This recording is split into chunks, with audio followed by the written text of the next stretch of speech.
Est-ce que c'est mieux? Très bien. Bonsoir à tous. Alors c'est le premier conseil municipal de l'année 2022, donc voilà, je vais démarrer par vous souhaiter à tous une très très belle et heureuse année, hein, notamment à ceux que j'ai pas croisés en janvier. Il y en a quelques-uns qui ont des restrictions qui sont toujours sur le territoire, hein, donc voilà, on aurait dû le faire en direct lors de la cérémonie de vœux au monde associatif et monde économique, hein, qui a été bien évidemment annulé. Donc voilà, moi, je vous renouvelle tous mes vœux de santé, de prospérité, de réussite pour l'année, à vous, mais aussi à vos proches. Alors de nouveau, nous sommes dans cette salle des Marelles, voilà, qui permet une meilleure distanciation que dans notre salle du conseil municipal. Des procurations. Donc il y a Madame qui a donné procuration à Monsieur Monterieux, Madame Schumacher qui a donné procuration à Madame Mourion, Madame Rodanasquette à moi-même, Monsieur Yvan de Porzampar à Madame Anne-Sophie Pignol, et David à Monsieur Roussel, Madame Lebrun à Monsieur Grégoire Leblond, Vanessa Moinet-Franck à Grégoire Leblond, en sachant qu'il voilà, y a le droit à 2 procurations par élu, et Monsieur Kerbeuf qui est excusé.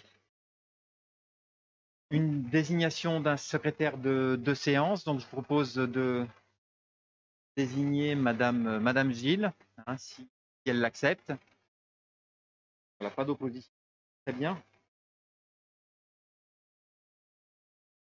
Donc, juste peut-être un petit retour sur ce mois de janvier, notamment la situation dans l'école qui est un peu hein, donc voilà, la rentrée depuis début janvier dans les écoles primaires a été difficile, enfin, sans doute aussi dans les autres structures scolaires, mais on n'en a pas la charge. Hein, avec des protocoles qui ont changé la première semaine, qui ont été difficiles à comprendre, à s'approprier par les parents, par les enseignants, par les agents. Donc les conditions d'accueil sont toujours relativement difficiles. En lien avec les services, on fait au mieux. Hein. Moi, je tiens à saluer ici le travail et l'engagement des équipes qui interviennent dans les écoles. Et il en est de même pour les enseignants, effectivement, pour avoir été à plusieurs reprises sur le terrain. Ce n'est pas facile.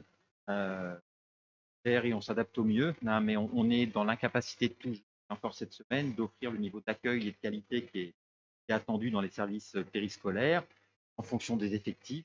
Cette perspective, nous avons pris l'engagement d'informer les parents chaque jeudi soir de l'organisation envisagée pour la semaine suivante. Dernière, à quelques moments, on a dû suspendre l'accueil du soir, la restauration. La semaine dernière, on pouvait faire de l'accueil apporté par les parents. Mais aujourd'hui et demain, dans une des écoles, et ben voilà, il y a ni restauration, ni accueil possible pour le temps du midi. Alors, bien évidemment, on accueille les enfants des personnels indispensables à la gestion sur les temps périscolaires. Bien évidemment, Champy n'est pas seul. Les communes a plus besoin et aussi de s'adapter à ce contexte qui a pour conséquence clairement un service dégradé, notamment pour nos jeunes. Alors moi, je souhaite aussi à remercier les parents pour leur compréhension et leur adaptation. Hein, on a bien conscience que la situation actuelle est difficile pour leur familial, mais aussi les scolaires sont dans le domaine. Hein, moi, la situation s'apaise. Hein, nos cadres plus sécurisant pour apprendre. Donc, voilà ce que je voulais dire en amont de ce conseil sur cette situation effectivement très perturbante. Dans nos écoles, je propose de démarrer ce conseil. Monsieur Leblond.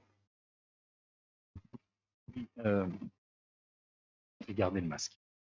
Bon, d'abord, merci pour vos voeux. Bon, pour vous les souhaiter. Je voulais juste intervenir pour la raison pour laquelle nous ne sommes que 3 sur les 7 pose notre groupe. C'est pas du tout que les uns et les autres peuvent être vexés, fâchés, aigris d'une quelconque manière par rapport à la tenue des précédentes séances.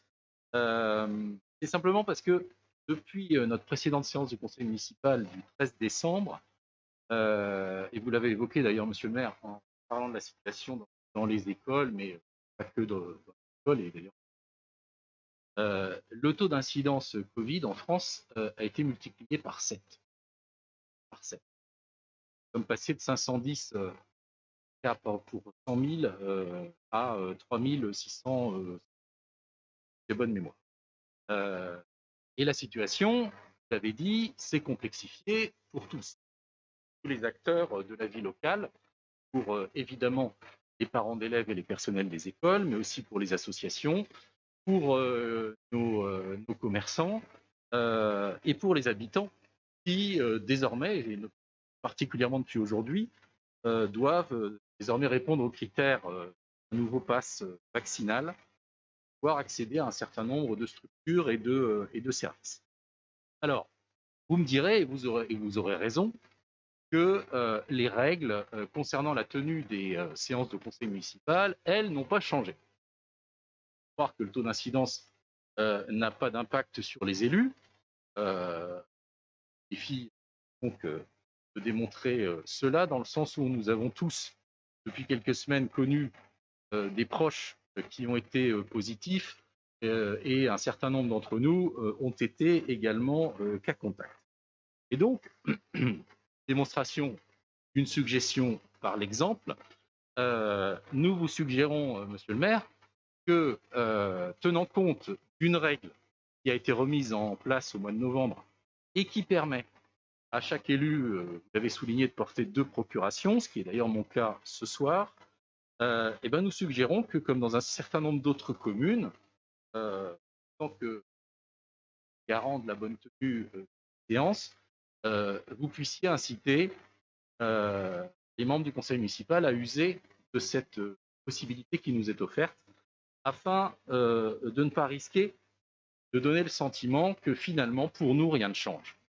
Parce que les règles n'ont pas changé. Encore une fois, vous n'y êtes pour rien. Hein, c'est des règles qui sont transmises par la préfecture et décidées par l'État. Mais cela dit, la vie s'est complexifiée pour beaucoup des habitants de la commune. Et donc, nous faisons cette suggestion que vous puissiez, on souhaite que d'ici le prochain conseil, la situation se soit améliorée, inciter les uns et les autres à user de cette possibilité par souci de protection mutuelle, nous protéger, vous protéger, chers collègues, et par souci de solidarité avec tous les acteurs de la commune qui, eux, ont vu leur vie se complexifier depuis quelques semaines. Je vous remercie. Merci. Donc, si je peux juste quelques mots pour vous répondre. Oui, c'est pas un choix qu'on ait fait. Je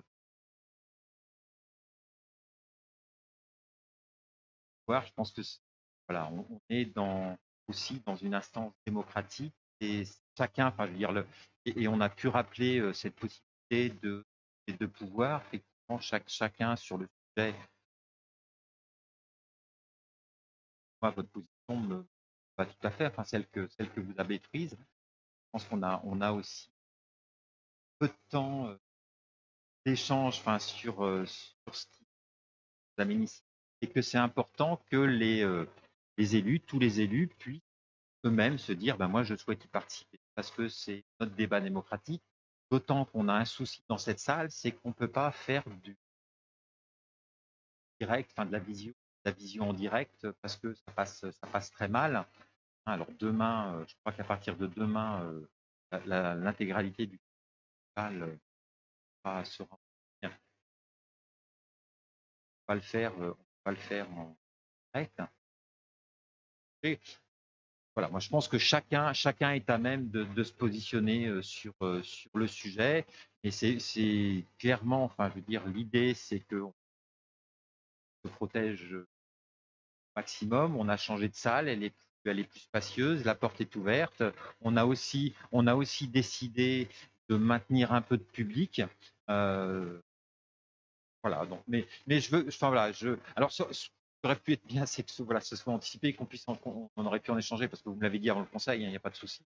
Mais c'était il y a il y a 1 heure. Donc voilà, on aurait pu en échanger et puis se poser la question. Et puis moi, j'aurais interrogé l'ensemble des élus, avaient sollicité. Je propose qu'on se repose et qu'on en rééchange si vous le souhaitez 15 jours avant le prochain conseil municipal ou 1 semaine avant le prochain conseil municipal pour le sujet. Je garde la parole pour passer à l'approbation du verbal du conseil municipal du 13 décembre 2021. Il y a eu quelques modifications, demandes de modifications qui ont été prises en compte. Donc voilà, je pense qu'il y a eu une dernière version qui a dû vous être envoyée. Donc je vous propose de l'approuver en l'état. Il n'y a pas d'opposition, pas d'abstention. Je vous remercie. Monsieur Derouet là, va maintenant nous présenter une délibération sur le règlement local de la publicité intercommunale, parce que nous devons donner un avis sur le règlement. Bon, l'application à terme et à son adoption finale devrait voir évoluer la présence invasive de la publicité sur l'espace public. Donc, le règlement, il a aussi à se mettre d'accord à l'échelle des 43 communes sur les règles en la matière. Important. C'est Monsieur Derouet qui travaille sur le sujet depuis déjà plusieurs mois. Derouet. Merci. Ça fait quelques rappels. Ça réglemente 3 des publicités les plus anciennes et les anciennes lieux de vente, notamment pour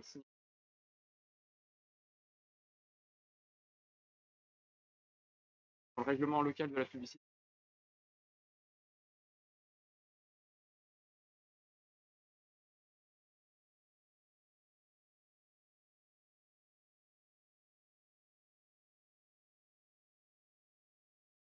Règlement local de la publicité,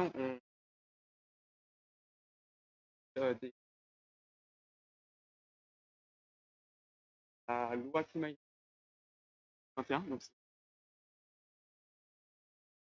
assez. Actuellement, sur la métropole à 7, on fait le choix d'un règlement. Un enjeu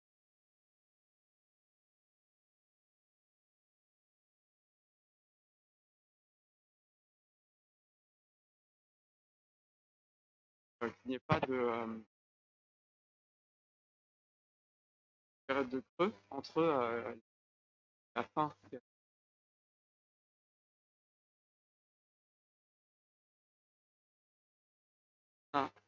3 objectifs. La dimension du territoire métropolitain dans le reste. Concilier la préservation du cadre de vie.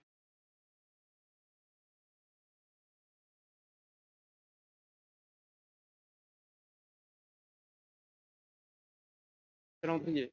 Le projet a été arrêté par le conseil métropolitain en novembre dernière. Et là, on est dans la phase d'avis des communes qui prend fin en 2022. De ce. Alors, une phase d'enquête publique. 2020.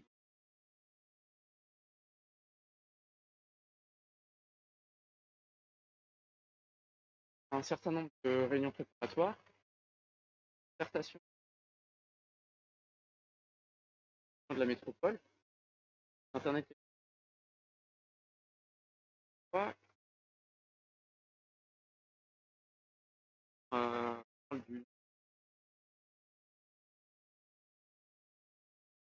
va voir que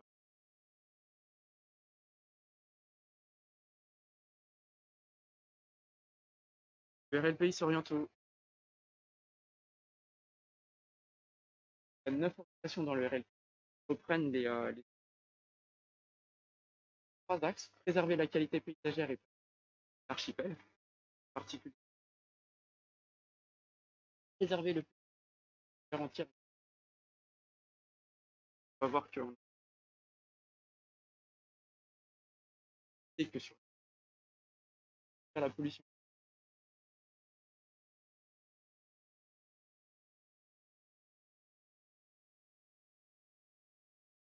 le pays propose 4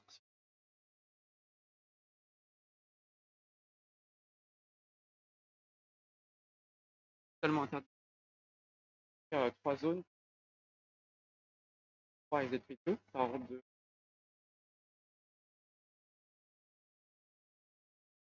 ZPA en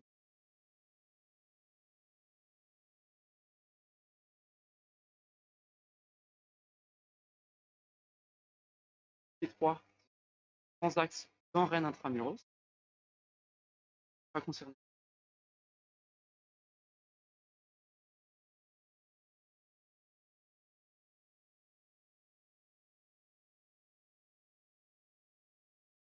Un B.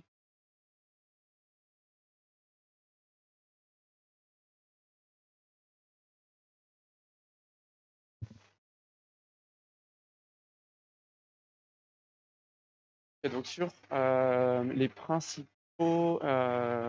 principales mesures du détail. Donc aujourd'hui, les publicités sont un format autorisé de 12 mètres carrés maximal et le RLPI interdit pour les scellés au sol tout ce qui est scellé au sol sauf dans la zone ZP2, dans la zone commerciale. Donc tout ce qui est sur Champy, dans les scellés au sol dans les jardins qu'on voit, vont disparaître d'ici et on limite dans les zones ZP2, donc dans les zones commerciales, à un dispositif par ligne. Pour ce qui est des enseignes, là, pareil, c'était 12 mètres carrés sur le règlement national et c'est réduit à 6 mètres carrés, interdite en bordure de voirie ouverte à la circulation publique et hors règlement. Ça, c'était pour ce qui était scellé au sol. Et sur le bâti directement. Pour ce qui est des publicités, on réduit à 2 mètres carrés en ZP1 et à 4 mètres carrés en ZP2, donc plus de 12 mètres carrés, plus de 8 mètres carrés. Pareil, on limite la densité à un dispositif par linéaire. Il y a un certain nombre de règles concernant les enseignes pour qu'elles s'intègrent à des principes qualitatifs d'insertion. Et en ZP1, elles sont interdites en toiture. Pour ce qui est du mobilier urbain, elles sont réduites à 2 mètres carrés, c'est le format abribus ou tête, alors que la réglementation nationale est jusqu'à 12 mètres carrés. Et, pour les secteurs patrimoniaux et paysagers, j'en ai pas.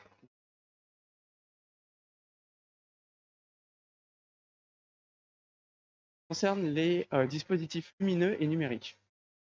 Aujourd'hui, les dispositifs lumineux doivent être éteints entre 1h et 6h du matin. Le règlement local de la publicité va interdire entre 23h et 7h du matin, donc dans la plage d'extinction.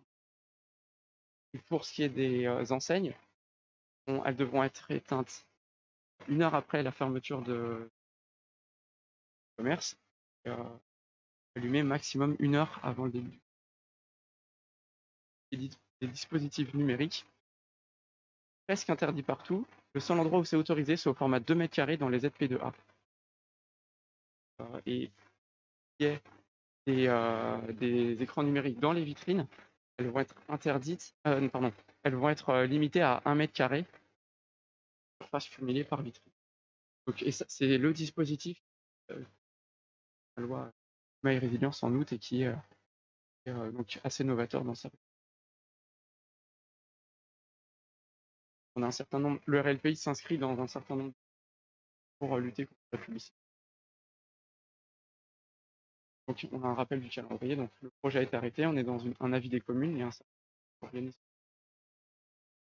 Et il va y avoir une phase d'enquête publique. Et ce que je vous disais, il y a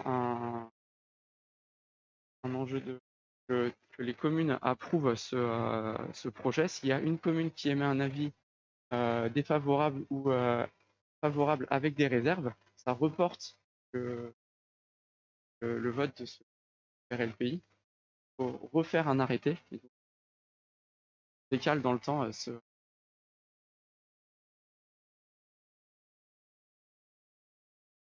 Voilà pour ma présentation.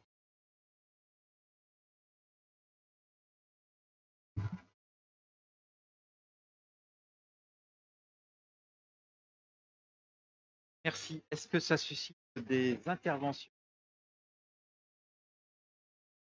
Théa?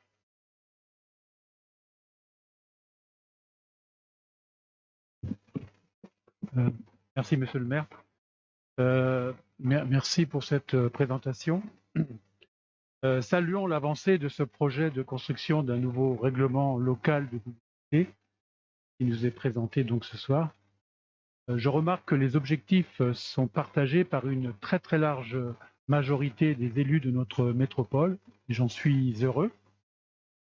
Aussi, je ne doute pas de l'issue du vote de ce soir. Parmi les objectifs annoncés, je voudrais insister sur celui qui consiste à limiter la pollution nocturne et la consommation d'énergie dans les systèmes numériques, les systèmes d'éclairage ou les moteurs qui assurent les déroulements des affiches. L'enjeu ici est double, car il vise à la fois le respect de la trame noire et aussi l'économie d'énergie. En effet, quel est l'intérêt de garder éclairées des publicités, des vitrines ou certaines enseignes de magasins de sport, par exemple, très connues, sont gourmandes en énergie entre 10 heures du soir et 6 heures du matin. Je relis cette intention au dossier sur l'éclairage public qui a abouti grâce à un travail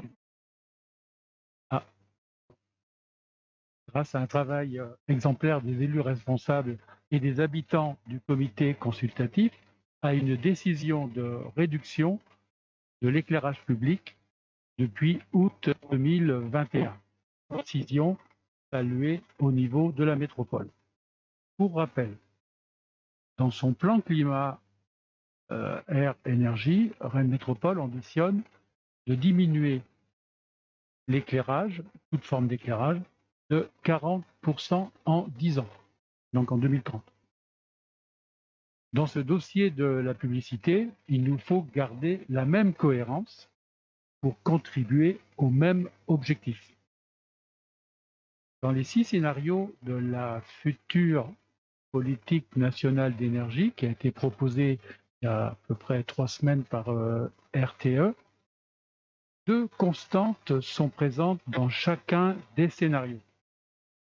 C'est d'abord, petit 1, la sobriété énergétique par le biais des économies d'énergie. Ensuite, petit 2, le déploiement global des énergies renouvelables.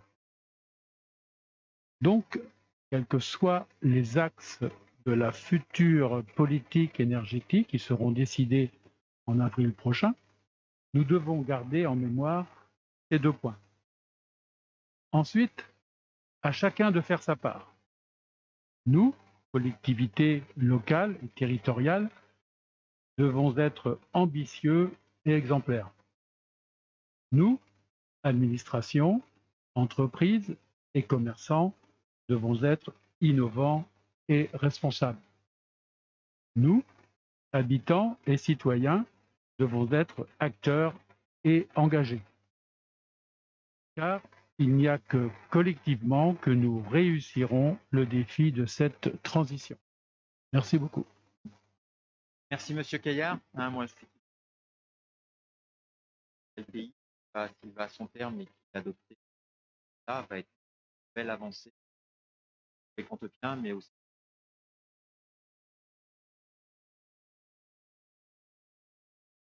le patrimoine de nos paysages.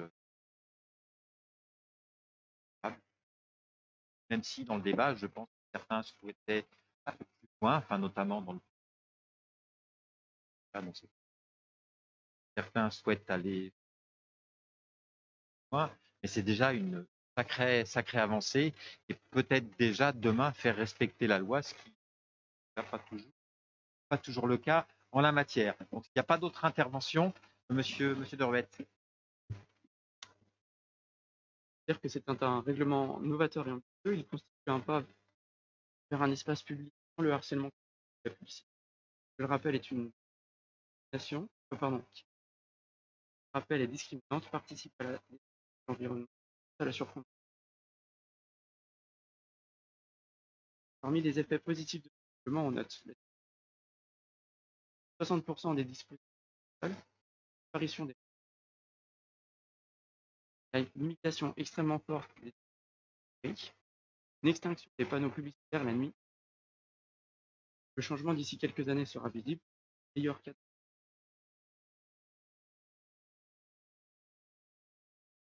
Merci.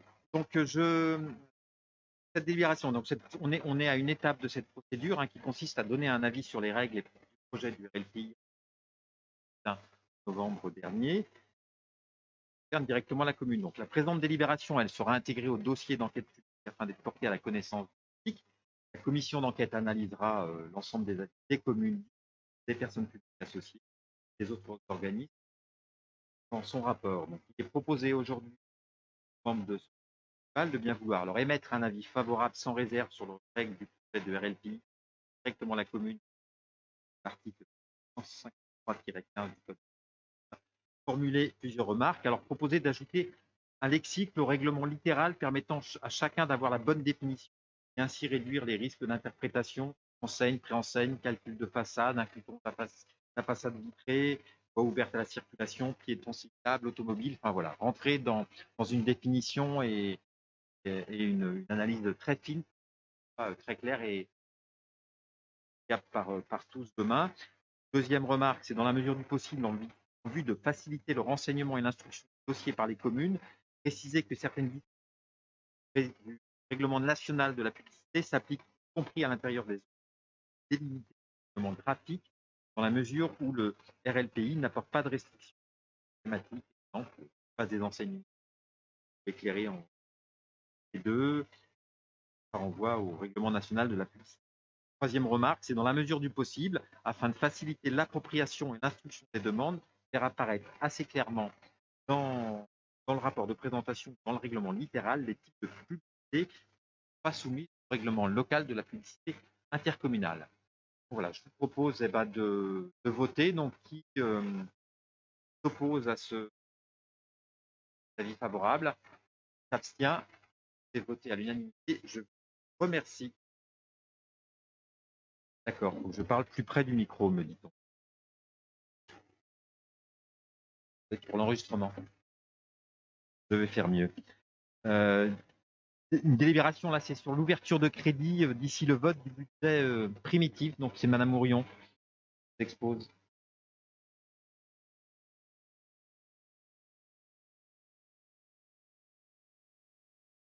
Bonsoir à toutes et à tous. Mes meilleurs vœux pour l'année 2022.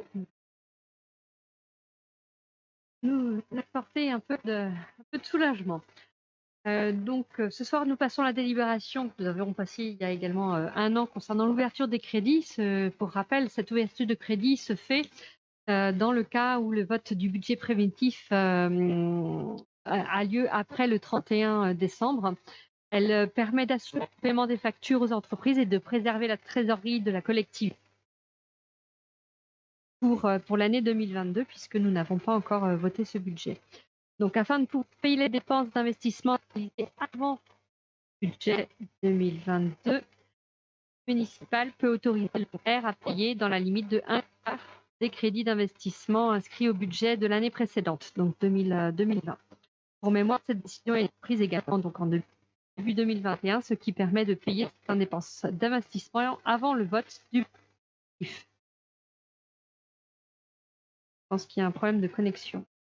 Pour 2022, le vote du budget primitif est prévu le 28 mars. Pour rappel, et les membres du conseil municipal sont amenés à se prononcer sur cette ouverture de crédit encadrée pour le début de l'année 2022. Merci. Ça marche là?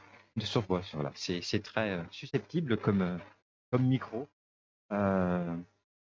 Donc voilà, on est appelé donc à se prononcer sur cette ouverture de crédit. Est-ce qu'il y a des interventions ou des interrogations sur cette délibération?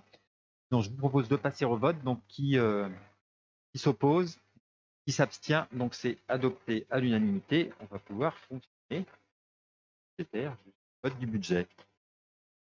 On va modifier le tableau des effectifs. Donc je crois que c'est Monsieur Fernandez qui nous expose cette délibération. Mais à tous nommer en Covid, é- évidemment. Alors, la modification du tableau concerne l'ouverture à poste animation au service SEA.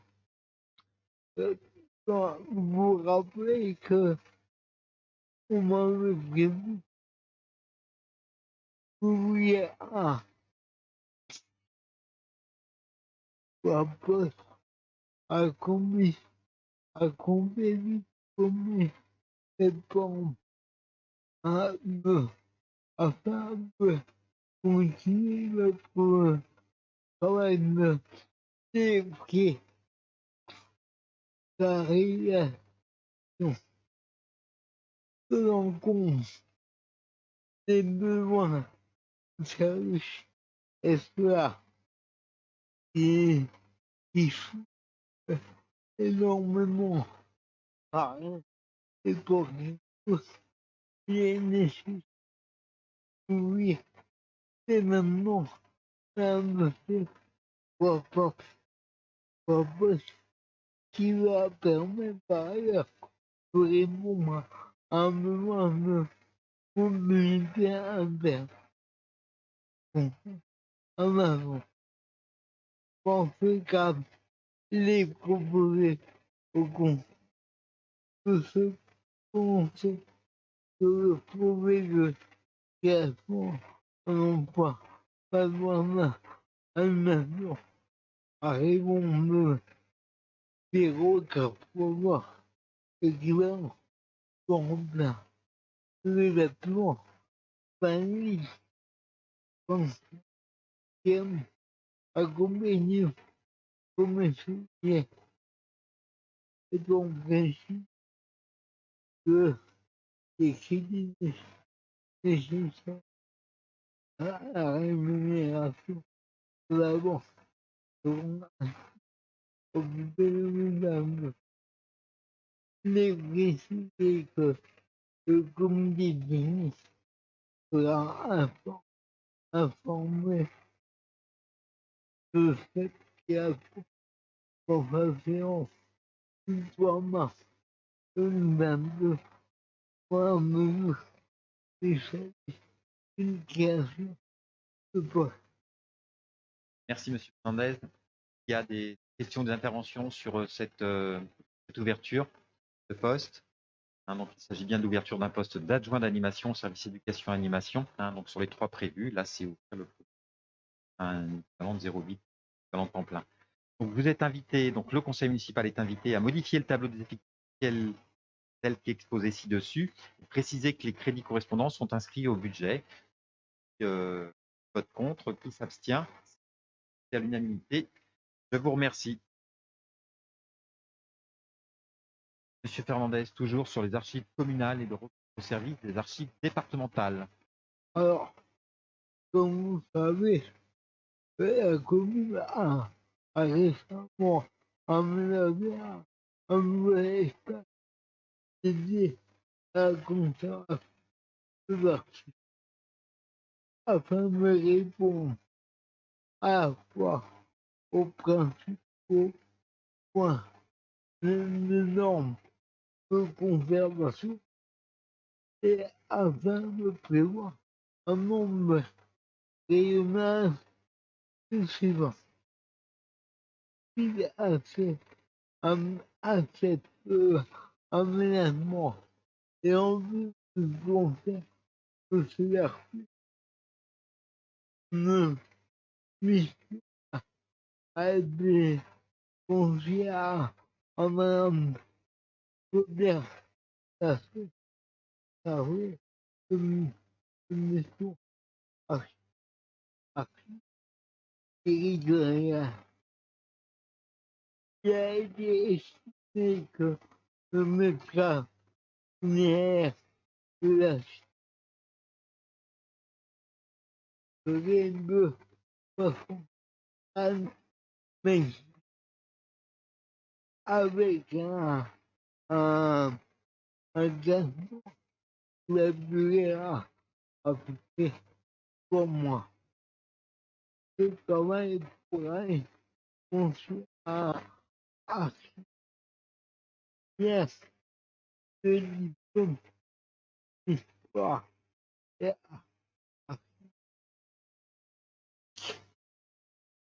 proposé par l'archive départementale et recruté par la communale.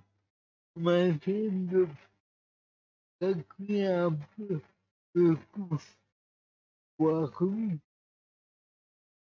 par rapport à la personne qui est greffier au premier échelon à la manif à 440.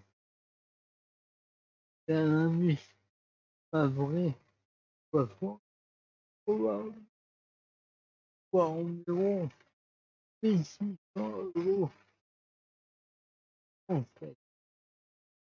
La mission pourra être envisagée dans le programme année 2022 pour réverser une disponibilité à Cap-Vert. Et je suis un peu donner un peu d'air à notre métier des gens qui écrit de couper les fourmis à ça. Faire couper les éléments à environ 2 500 €. Merci. Fondaise, est-ce qu'il y a des interventions, des questions sur cette délibération? Je propose de passer au vote. Donc, vous êtes invité à valider le principe de recourir au service des archives départementales afin de recruter un archiviste pour mener à bien le classement des archives communales. Donc, qui s'oppose, qui s'abstient, c'est l'unanimité. Je vous remercie. On va parler maintenant d'un bel outil concernant l'insertion de clauses sociales dans nos marchés publics et la signature d'une convention avec Atout Clause. Donc, Monsieur Aubuffy, c'est vous qui présentez cette délibération.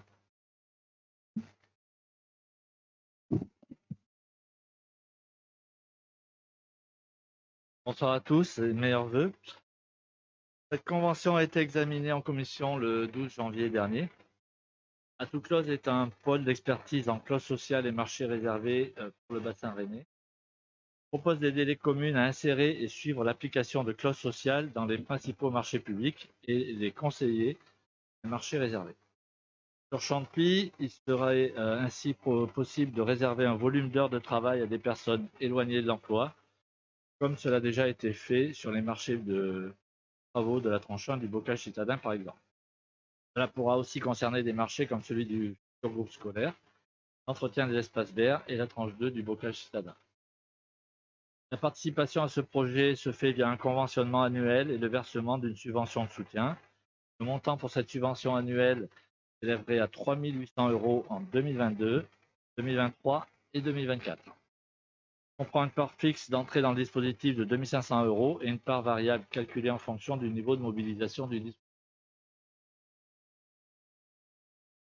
Pas très chaud, on a laissé la porte pour aérer, mais Est-ce qu'il y a des interventions sur cette délibération? Donc, je vous propose d'approuver les termes de la convention qui a été annexée, de m'autoriser à signer cette convention ainsi que tout document s'y rapportant et de valider le principe d'une subvention de soutien à ce projet d'un montant de 3 800 € pour l'année 2022. Qui s'oppose, qui s'abstient, c'est voté à l'unanimité. Je vous remercie. Monsieur Rebuffy, toujours, on passe au bocage citadin et une convention avec la collectivité eau du bassin rennais. oui, cette deuxième convention a également été présentée en commission. Dans le cadre des travaux de la phase 2 du bocage citadin, la ville va faire réaliser des ouvrages d'alimentation en eau potable. La collectivité eau du bassin rennais, qu'on appellera CEBR, exerce la compétence sur notre territoire, demande que la commune s'engage sur les modalités de conception, de réalisation et de transfert de ces ouvrages à travers la signature d'une convention. À cette convention seront annexés le cahier des prescriptions techniques à joindre au dossier de consultation de nos entreprises et des modèles de procès-verbaux de réception des ouvrages. Cela implique principalement que notre maître d'œuvre réseau se mette en relation avec le CEBR tout au long du projet, depuis la conception des plans jusqu'à la réalisation des travaux. La commune doit également retenir une entreprise certifiée selon les qualifications attendues par CEBR et lorsqu'elle sera retenue, une information sera faite au CEBR de ce choix, ainsi que de la date de commencement de début des travaux, des matériels et matériaux qui seront utilisés. CEBR aura accès au chantier à tout moment. La ville s'engage à assurer les canalisations jusqu'à leur transfert à la... Merci. Y a-t-il des interventions? Non. Je vous propose de passer au vote donc, et d'approuver les termes de la convention qui est annexée, de m'autoriser à signer cette convention et tout document qui s'y rapporte, et d'annexer la convention au dossier de consultation des entreprises pour le marché de travaux. Donc, qui s'oppose? Qui s'abstient? C'est l'unanimité. Je vous remercie. Monsieur Matoulin, pour le jardin partagé, c'est les signatures d'une convention d'occupation du domaine public avec l'association Vers le Jardin.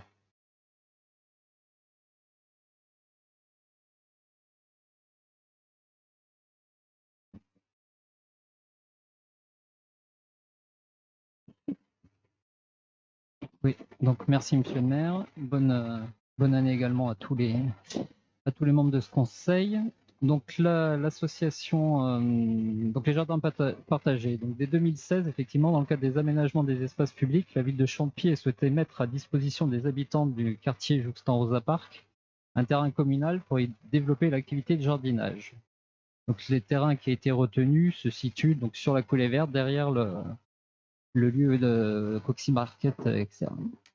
La ville, pour se faire accompagner, a sollicité l'association Vers le Jardin, donc depuis le départ du projet, qui a ainsi validé les étapes, le lieu du jardin, le recrutement d'un groupe de jardiniers et la réflexion autour du règlement intérieur. Puis il y a eu la construction du terrain clôturé et de l'abri jardin par les services techniques en 2017 et enfin la mise en route en 2018 du jardin. Donc c'est l'association Vers le Jardin qui animait cette structure de jardinier donc en 2018, en 2019 et qui a été renouvelée en 2020. L'idée initiale était que les jardiniers finissent par se structurer en association. Néanmoins, en raison d'un turnover important au début parmi les participants, mais également d'un manque de volonté manifeste des jardiniers à prendre cette responsabilité, aucune association n'a vu le jour. En 2020, donc, la situation sanitaire n'a pas permis d'animation, mais le groupe de jardiniers est resté en contact et donc Vers le Jardin a continué de structurer ça. En 2021, la ville a souhaité prolonger temporairement l'action de l'association Vers le Jardin, mais il n'est pas prévu de continuer à financer des animations régulièrement sur cet équipement. À ce jour, le jardin est entretenu par environ 11 participants et leurs familles et semble bien fonctionner. Les objectifs obtenus par cet équipement sont conformes au souhait de la municipalité de favoriser le lien social et le respect de l'environnement. Cependant, la ville ne peut pas continuer à accepter cette association de fait sans qu'une structure juridique ne soit établie. Cela peut s'avérer problématique dans la gestion, le suivi des participants, les responsabilités en cas d'accident, mais également dans le fait de laisser un groupe de particuliers occuper le domaine public et bénéficier d'aides ponctuelles des services techniques, notamment par l'apport de broyade de feuilles, d'eau pour remplir les cuves, de réparations diverses. Ainsi, pour remédier à cette situation, l'association Vers le Jardin, sollicitée par la ville, a proposé, même si elle arrête les animations payantes, de porter la structure. Ainsi, cela n'implique pas de coûts supplémentaires pour la ville, simplement la signature d'une convention d'occupation du domaine public gratuite entre la ville et l'association Vers le Jardin, qui prendra donc effet à la date de signature et se poursuivra par tacite reconduction d'année en année, avec possibilité pour la ville d'y mettre fin à tout moment. L'objet de la convention est principalement de fixer les conditions d'occupation, d'assurance et les responsabilités. Les participants au jardin partagé devront de leur côté simplement s'acquitter d'une cotisation annuelle, tarif livre à partir de 3 € auprès de l'association Vers le Jardin et de signer ainsi leur acceptation du règlement intérieur. Un référent sera également désigné chaque année parmi les jardiniers qui transmettront également la liste des participants afin que la ville sache à qui s'adresser pour le suivi, pour orienter les nouvelles personnes intéressées, etc. Merci. Donc voilà, on a un jardin partagé qui fonctionne bien avec au moins 11 personnes, mais c'est que les personnes s'associent et montent une structure associative. Donc, on va faire appel vers le jardin pour porter la structure. Est-ce qu'il y a des interventions sur cette délibération? Non, je vous propose de passer au vote et d'approuver les termes de la convention d'occupation du domaine public qui est annexée, de m'autoriser à le signer ainsi que tout document s'y rapportant. Donc, qui s'oppose? Qui s'abstient? Merci pour l'unanimité. Monsieur Monterieux, belle manifestation aussi sur la ville, mais aussi sur les communes voisines avec Week-end à la rue. Et donc, on délibère ce soir sur la convention de partenariat avec les communes de Verne-sur-Sèche, Nouveau-Tout, Cornu, Saint-Armel et Bourg-Barré. Et donc, avec une nouvelle commune qui s'associe. Une bonne nouvelle. Je vous remercie. Je vous souhaite également une très belle année 2022 à tous. Après une première édition donc à 3 communes en 2017, une seconde à 4 communes en 2018 et une troisième édition à 5 communes en 2019, l'organisation d'un week-end autour des arts de la rue du 29 mai au 1er juin 2020 ainsi que l'édition prévue du 21 au 24 mai 2021 ont dû être annulées en raison de l'épidémie de Covid. Les communes partenaires, Champy, Verne, Nouveau-Tout, Cornu, Saint-Armel, souhaitent néanmoins poursuivre la mise en œuvre de ce projet culturel commun les 3, 4, 5 et 6 juin 2022. Bourg-Barré, en tant que 6e commune, rejoint l'organisation de ce week-end. Donc chaque commune accueillera un spectacle gratuit pour le public dans le cadre d'une programmation artistique concertée et prendra ainsi en charge de façon autonome l'organisation de l'événement qui a lieu sur son territoire. Elle assure notamment donc la préparation administrative et technique de l'événement, l'accueil du public et des équipes artistiques et techniques, le financement du spectacle proposé sur son territoire, la rémunération des prestataires lors des actions culturelles. Les demandes de subventions seront portées par la commune de Nouveau-Tout et porteront sur la mutualisation des actions culturelles et des actions de communication et l'embauche d'un régisseur général commun. Merci. Donc, on a hâte de pouvoir déplacer sur ces différentes manifestations prévues. Est-ce qu'il y a des questions, des interventions sur cette convention? Je vous propose de voter et d'approuver les termes de la convention de partenariat avec les communes de Verne-sur-Sèche, Nouveau-Tout, Cornu, Saint-Armel et Bourg-Barré pour l'édition 2022 du week-end à la rue, de m'autoriser à signer la convention ainsi que tout document y rapportant. Est-ce qu'il y a des oppositions, des abstentions, pardon?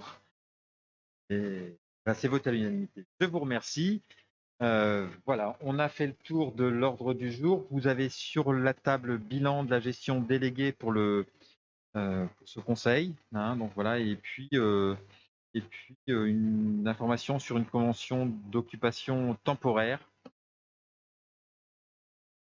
Voilà, je ne sais pas si ça suscite des interventions, en sachant que la convention d'occupation temporaire concerne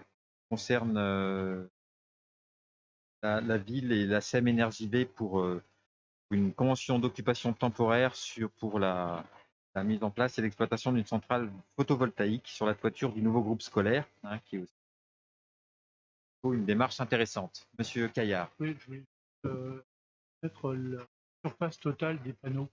Sur quelle partie? C'est l'école ou c'est le gymnase? On avait étendu la surface à tout ce qu'on pouvait pour la mise en place des panneaux photovoltaïques. Donc, c'est passé à l'origine. Sur la porte.